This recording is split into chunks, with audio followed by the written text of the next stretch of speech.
Yeah, I just want to acknowledge that, we're proud of the season that we had, and acknowledge everything that went into it, from our coaching staff to the players to minor league development, scouting. When you get an opportunity to play in October, it's a reflection of everybody's work. And, it came together very nicely this year. So we've got a lot of work to do. We learned a lot about our team. Now it's time to move forward. How did expectations change? Well, the expectations are higher. We didn't know going into this year that we would end up winning 86 games, being a playoff team. Felt like we were going to be better, but it's not going to change like how we go through our offseason. I mean, we're going to work just as hard this offseason as we did last offseason, and even if we had won the World Series, the work never ends. So the expectations are higher. The players, I think, acknowledged it Thursday night after we lost, and that's just part of it. There's going to be a little bit more of a target on our backs. We're not going to sneak up on anybody next year. They're going to expect us to be a good team, and with that comes the responsibility of living up to that. JJ, last year you said you want to add more slug to the lineup. How did you feel that happened throughout the year, and do you feel like it's still something you want to add more? Our offense was, if you look back on the year, it was acceptable. The runs per game that we scored over the course of the year was acceptable, but there were too many ups and downs. We got to be a little bit more consistent, and it really starts not so much with slug. You always want slug, but it starts with getting guys on base, and that's going to be an area that we're going to not only address in looking at players we can acquire, but how can we be better offensively? How can we develop hitters better at the major league level and get them to meet expectations? But it all starts with getting guys on base, and we've got to do a better job. We still, in our eyes, have somewhat of a young offense. We have a lot of guys who are going into their third and fourth years, and when you look at some of the players that came in at the end of the year and the type of bats that a Yuli Gurriel takes, a Tommy Pham takes, that's experience. That's what that is. So our guys are still coming into those years where the at-bats will get better. But that's why we have to be good in other areas. When we have guys on base, you got to put the ball in play. We got to take advantage of those opportunities. So as we grow and mature as an offense, I think the on base will get better, the slug will get better, and you mature into a better offense. But it doesn't mean we can't look outside to try to get some help elsewhere. Matt, too, how much of that on base is, obviously the difference in this Yankee series was the walks, and I know part of the walks is just your pitching staff, their ability to have tough play here, all walks. I think South is a veteran in this years, but you mentioned the youth that you have. How can you instill maybe that mindset to younger players, and is that a real point of emphasis just to get on base in that manner in walks? Well, I don't think you don't coach guys to take walks, right? I mean, like JJ just said, that comes from experience, that comes from understanding situations, that comes from controlling your emotions, it comes from understanding what the pitcher's trying to do, and even further what he's capable of doing on a given night. They did a good job against us in this series of laying off, whether they were borderline or bigger misses. They did a good job of that. And our guys, we didn't have that opportunity as much. Those guys threw a lot of strikes against us. They challenged us. And that's something that we did remarkably well over the course of the long season. It showed up in a couple of these games with the Yankees. But I think our players, like JJ said, will grow and understand that and understand what their strengths and weaknesses are too, because as they reflect, they'll understand, okay, I expanded a little too much, or I put a pitcher's pitch in play early in the count. Maybe I can get back into it a little bit further. But there isn't going to be one answer for all 13 hitters. That they all have to do this, right? And that comes and goes throughout the course of a game and a season.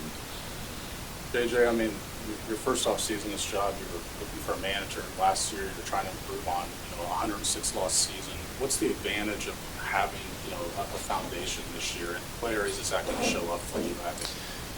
Well, there's less questions to answer. Last year we were looking at, 2 years ago, looking at manager, pitching coach, all those things. Last year there were a lot of holes. This year we have less holes. Now it's about how do we refine this team and become a better team, which is just as challenging, because as much as we may say we want somebody who can slug or get on base, there's not that many people available to do that. And then even if they are available, somehow you have to figure out how to get them. So the work is going to be just as difficult, even though it may be not as much quantity. It's more quality of the acquisition now, a little more specific, where last year it was pretty broad. It was pitching, it was offense, it was bullpen. I will say we like the way our bullpen came together in September. Unfortunately, it was because of some injuries, but young guys got an opportunity to pitch out of the pen, and they did well. So our bullpen we feel good about. We still, we have somebody we feel like can close at the end of the games now. Hunter Harvey will be back. He'll be in the 8th, 9th inning as well. So the bullpen's something we feel better about. But then, getting a little too long-winded here, but, it's more about putting the right pieces in place now rather than looking at an overall roster haul. Indication, obviously payroll jumped last year. Do you have an indication of what you'll be working with this offseason? Not just yet. John and I haven't had a chance to sit down and really hammer it out, but I would suspect it'll be very similar. Not necessarily in we're going to spend $100 million, but more so his flexibility, him being open-minded to what our team's needs are. So we'll figure that out in the coming weeks. And Thursday night, you were asked if you could take any comfort in how far this team had come this year, and you said basically no, it was too recent, the loss. Have you been able to look back and say, we improved by 30 games and feel good about that? Yes and no.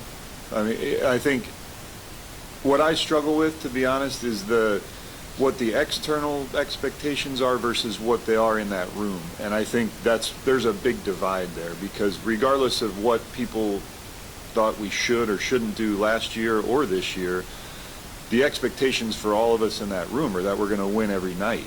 And I think that's where I struggled to say, yeah, I've already put this in perspective, because, quite frankly, I'm somewhat disappointed that we didn't win more games in the regular season. I think we have the talent in there. I think we have the staff in there. And I think I might give you that answer if we won 110 games too. So I struggle with that perspective question, I think. But for sure, there were a lot of positive things in there that I'm happy with, that I think our guys should be proud of. But at the end of the day, we're not still playing, and that's disappointing. To be in the playoffs going into the season, coming off 106 losses?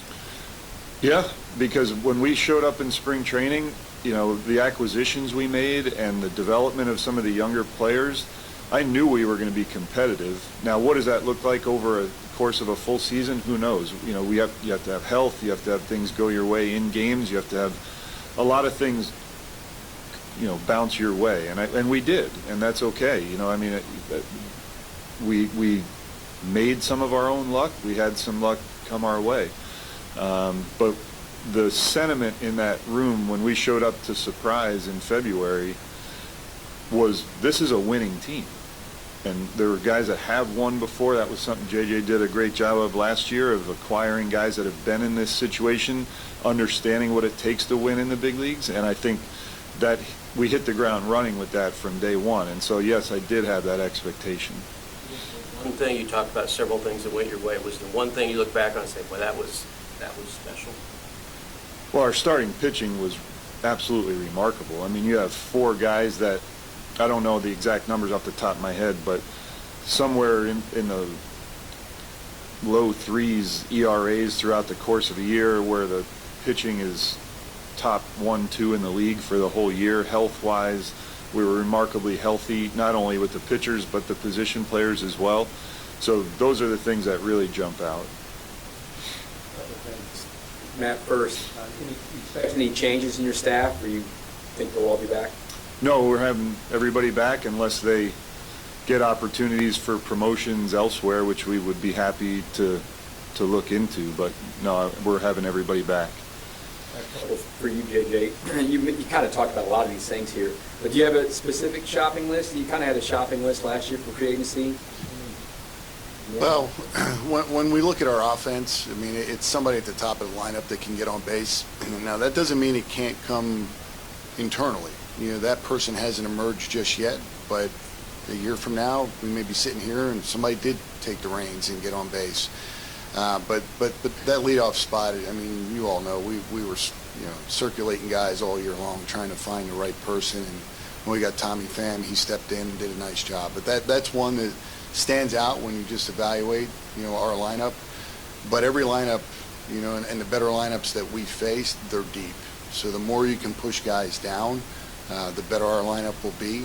So you start with a leadoff man, and then you try to find somebody in the middle of the lineup as well. And the deeper you can get, the more explosive you can be as an offense, and the tougher you are to defend. You guys, this is, I guess Michael Walker's got a few weeks to figure out if he wants to exercise his player option. Do you have any inclination on which way he may go with that? Or is there something where you can sign into something that's different? We've discussed, not necessarily with Michael, but we've discussed internally, you know, how we want to go about this. We would like to have him back. There's no question. We'd like to have him back. You know, how we go about that, you know, I'm not sure just yet. The only thing that I do believe is that Michael and his wife, they enjoy being in Kansas City. That's always an advantage. He had a very good experience here. I think he and Brian Sweeney got along great. So there are reasons to be optimistic, but, you know, he pitched very well this year, and he's going to have opportunity, you know, with other clubs. So we'll work on that. Luckily, we have a few weeks to sit down with Michael and his representation and try to see how we can work something out. You guys made the move for Kyle Wright, who was out. What's his health like? Is he someone you pencil into the rotation? It's hard to pencil a guy in coming off a shoulder procedure, but he has made progression, and there was a reason why we acquired him last offseason. It was for the 25 season. So, you know, he was feeling good at the end of the year here. He's made progress. He still has 4 or 5 months until opening day, whatever it is. So we're optimistic on Kyle, but we also have to be realistic. You know, I don't think he's going to be a guy that's going to throw 185 innings next year. But whatever we could get out of him would be a benefit. He was a really good pitcher a couple years ago prior to the injury. And if he's some form of his former self, it's pretty good. Just Q, going back to the bullpen, looking at what guys like Daniel Lynch did, Chris Bubich, starters that went into that reliever role, where do you anticipate seeing them? Do you see them continue on that same path as a reliever next year, or do they potentially have a chance to work back into that starter role? I think we have to keep all of our options open because, like JJ said there, you know, Kyle Wright's a wild card. But the guys, those two guys that you specifically talked about, we have to keep all our options open because, like we just talked about, the health we had this year, that might not be the case next year. We have to have guys built up as depth, but we also have to give the guys that we feel give us the best opportunity to eat up quality innings an opportunity to do that. So, you know, we would look probably for both of those guys to stay built up and then make the decision in the spring. What happens with Walker? Do you foresee maybe not add pitching? Except what do I know? A lot of it depends on how it works out with Michael. If we're not fortunate enough to have Michael back, then we are going to have to, you know, look on the market or look to make a move. But you want to, you know, Q's already hit on it. We were remarkably healthy this year, and that's not. So we have to go into the season 7, 8, 9 starting pitchers deep because things happen during the year. So we do like the depth. I mean, when you think about Kyle and whether it's Bubich or Lynch and Brady, and you know, we have some minor leaguers that we think are close to being ready in major leagues. We do like the depth as we sit here today on October 14th. But May 14th could be very different. So we have to be very cognizant of that and look to add in any way we can. And looking at what could be our returning rotation, we may not have to put as much finances into it as we did last year, but we still, you know, we'll be looking at depth. I was going to ask about the rotation in general, but you were hitting on the health element. Is there anything pending going into the offseason? Any procedures anybody's looking at having? Where's the health of the team? With the pitching, Yeah. Yeah, the only, you may have to help me out on this, but the only one we know is Adam Frazier's having a procedure done on his thumb tomorrow morning. I think that's the only one, right? I think Vinny, in a month or so, he'll get another evaluation on whether or not that plate needs to stay in or come out, but that's kind of routine, but nothing real pressing. J.J., the bulk of your run stop first and catcher, what was your level of satisfaction with the outfield offensive production, and do you expect Hunter Renfroe to exercise his option to return? Well, I'll start with the last part. I don't know just yet. We haven't spoken to Hunter. That when a player has the option, they clearly will weigh in what the market might pay him on the outside. So we'll have that conversation with Hunter in the next week or so. But yeah, the offense from the outfield positions has to get better. Generally speaking, when you're looking at left field, right field, that's where you're thinking about. They're your power guys, and we know this ballpark doesn't lend itself to homers, but it does lend itself to slug. So we've got to be more productive there, and that's where I think being optimistic about some of the guys that we have and looking at the experience they have, I think that's fine. Like we shouldn't be writing guys off because they're in their third year in the major leagues. It takes some years to become good major league hitters. Now, along the way, that doesn't mean what Q was able to do this year. You don't help them along. You help them succeed. You don't put them in positions where they're going to fail. So if a left-handed hitter gets a left-handed pitcher, you want to have a right-handed side of that. And if that's how we have to go for the next year or two before guys really become everyday guys, that's the way we'll have to do it. But, clearly, Bobby, Vinny, and Salvi, if Vinny doesn't get hurt, we got three guys over 100 RBIs. I think we would have been the only team in baseball that would have had three over 100 RBIs. They're carrying the lion's share of the offense and the production, and that's okay. So that should take more pressure off of the back end of the lineup. But again, the outfield is a spot that we need to be more productive. Second base with Massey, big October, dealt with the back stuff throughout the season. Wondering how you view him next season. This is a guy you can give that spot to. Well, I think we both can answer that, but I think what Michael learned this year is how to play at less than 100%. And I think this is pretty well known. Joe Dillon did a good job with Michael Massey. Joe had similar issues with his back, and it was about getting through the day and getting to 7 o'clock or 6:30 game time, and knowing that you can play that game that night. And I don't believe we really had a game that we had to give Michael off. If he was off, it was more of a matchup, and to give him a day off, then we had to give him a day off in the last 2 months probably. So it really became a non-factor for us the last 2 months of the season. We were going into every day thinking Michael can play.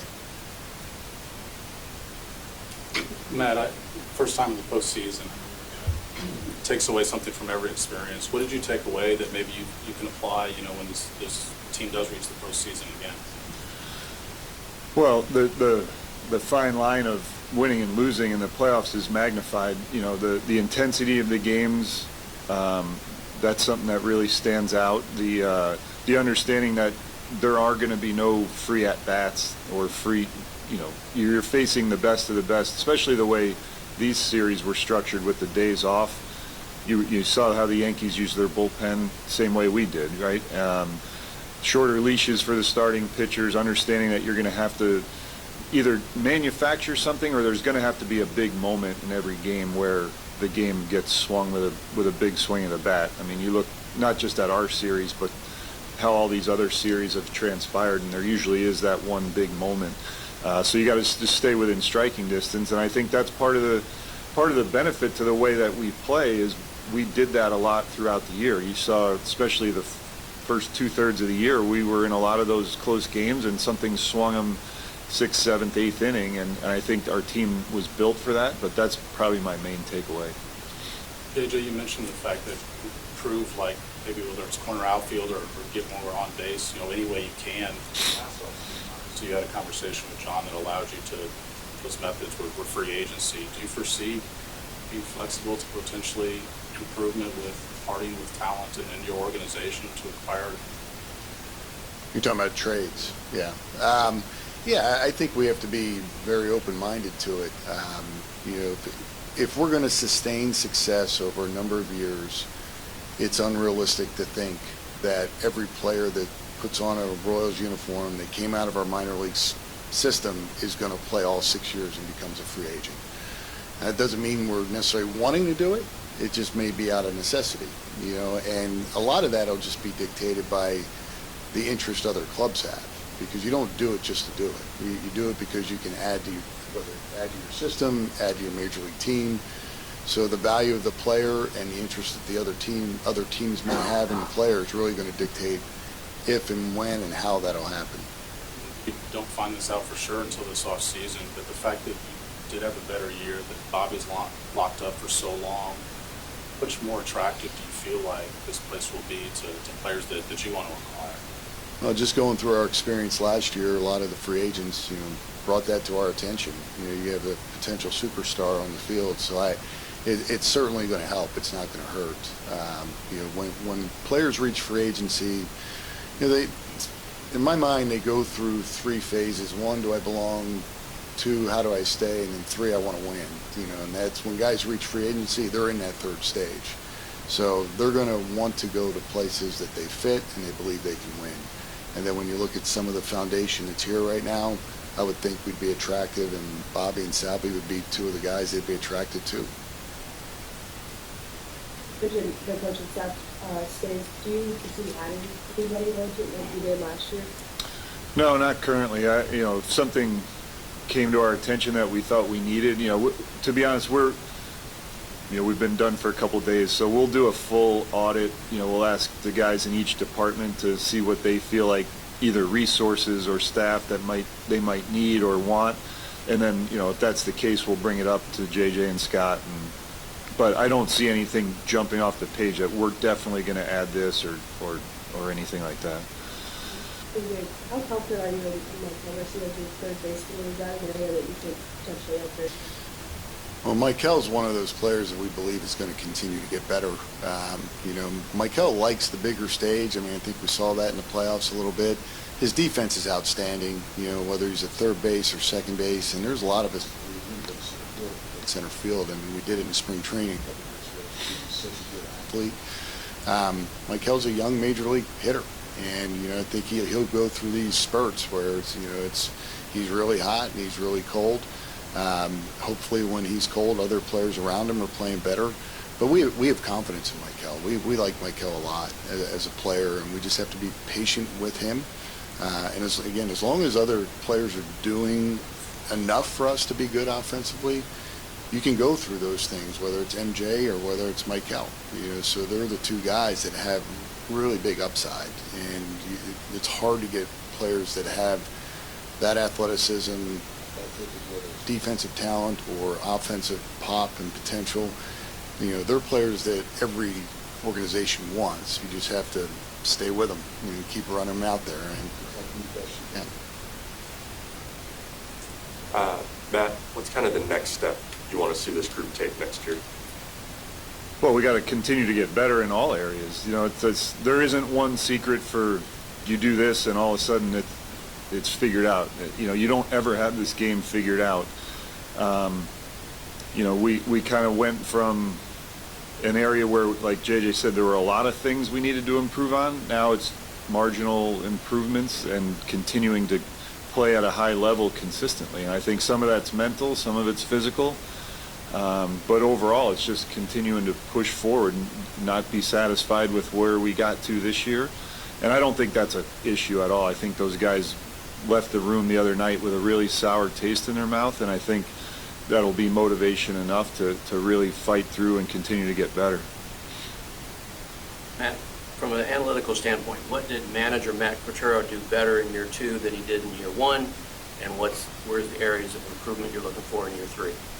The best thing I did was put Reagans, Lugo, Waka, Singer, and Marsh out there every 5th day, and pencil Bobby in, didn't give him any days off.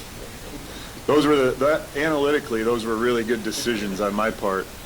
I think this year we were able to do more things like in-game decision-making. A lot of those things, you know, the work that Brian Sweeney, Zach Bove, Mitch Stetter, Andy Ferguson, all the guys on the pitching side, the decisions that they help me make through the work they do, and along with Hoove and Vance, those guys are step in step with me every single day to put our guys in the best position to succeed, whether that's deciding who's going to play against a certain pitcher the next day, or in game, when to pinch hit, when to pinch run. I think we had pieces, players that could execute those things more frequently, and I think that's probably the best thing we did throughout the course of the year.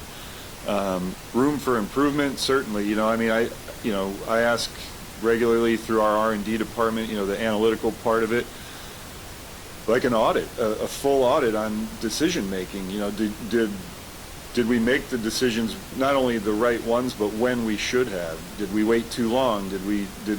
Should we press a little earlier on certain things in certain types of games? And a lot of that's going to change day to day based on who's available out of the bullpen, what kind of stretch of games you're in, all those kinds of things in the regular season. So definitely want to continue to get better. And I think we have the people around us to continue to push each other to do that. What did the audit find for the most part? No, we're working on it. It's not a done deal yet, you know, and I think it's going to be something that we can continue to grow. It's something that we're trying to build together as we go. Salvi would probably want to play 162. How do you kind of manage his workload as he's getting older, behind the plate, and maybe playing more first? Have you thought about I think we hit a pretty good sweet spot with that this year, and I mean, that's his selflessness and his desire to win. You probably have the numbers in front of you, but it's somewhere, it was right around 90-ish games behind the plate and another 60 or so at first, maybe somewhere in that range, right? So, I mean, that helps his body out tremendously. So I think now that a lot of that's because of how good Freddie was too, and how productive he was. But Salvi has to be willing to do that, and he clearly was, because his main goal is to win. So those things worked out. Now Vinny being hurt in September, that took a toll. You know, that changed the calculus a little bit there. But you know, we'll probably go into next year in a similar mindset of trying to balance that out. What do you guys want to see MJ step up the next season? Yeah, it's consistency. I mean, one thing that MJ did through the minor leagues in his first year in the major leagues is he handled left-handed pitching better than he has the last 2 years, and he walked more overall. So I think, and now they're major league pitchers, you know, so they're better in the major leagues. And the second time around, they're going to make adjustments. Now MJ has to make that adjustment back. I'm not a hitting coach at all, you know, but I've watched a lot of hitters. And if you look at some of the foundational things he was doing in the minor leagues, right now he's having a tough time repeating it, but we know he can do it. And MJ, you know, would be the first to tell you he expects more out of himself than how he performed this year. But he's a very perplexing player because he plays extremely hard. His defense got a lot better this year. He's got tremendous potential, you know, offensively. You know, so you have to believe in those things, and we've seen it. Like, we've seen it in the minor leagues. I mean, he had a tremendous year in the minor leagues. But it's that consistency and developing a consistent approach, whether it's his routines in the cage to what he does on the field in the games, but sticking with something that will allow him to put the ball in play more. Because when he puts the ball in play, he hits the ball really hard. And if you hit the ball really hard, you got a chance to get a hit. Another player in your career that you would call perplexing? I'm sure there's plenty, but that was just the word that came to mind. You know, because and he's making a lineup every day, but when MJ gets in the box, you feel like something good's going to happen, and it could be really big. You know, and he had those moments. He actually came off the bench a handful of times, and you know, I think that was early August. Comes off the bench and gets a big hit. You know, he got a couple big singles. He hit a big homer in Detroit. You know, he's got that in him. and just being in the scouting world for as many years as I was fortunate enough to be in the scouting world, like you look for tools, and then after tools, it's performance. And now in the big leagues, it's all about performance because they all have big tools.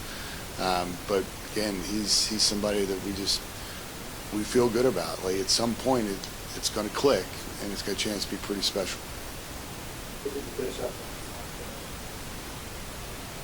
So, a name that a lot of Royals fans have been talking about the last couple of days, Kevin Seitzer is not the Braves hitting coach anymore. Is he someone who might help the organization? He was here before when you were here. Well, there's got to be opportunity. We would have to have a job open, and at this point, we don't. Like we love Kevin. We just saw him in Atlanta a couple weeks ago. You hate to see any coaches go through that. Q and I have talked about it a lot the last couple weeks. There's been a lot of guys let go in baseball, and I can promise you that they're all good. They're all good. But Kevin is a friend. If we don't have an opening, there's not a whole lot we can do, but I'm certainly going to reach out as a friend to Kevin. Just, any way we can help, we want to help him. And Brady Singer at this point is arbitration eligible. He pitched well for you this year, but he wasn't one of the guys you started in the postseason.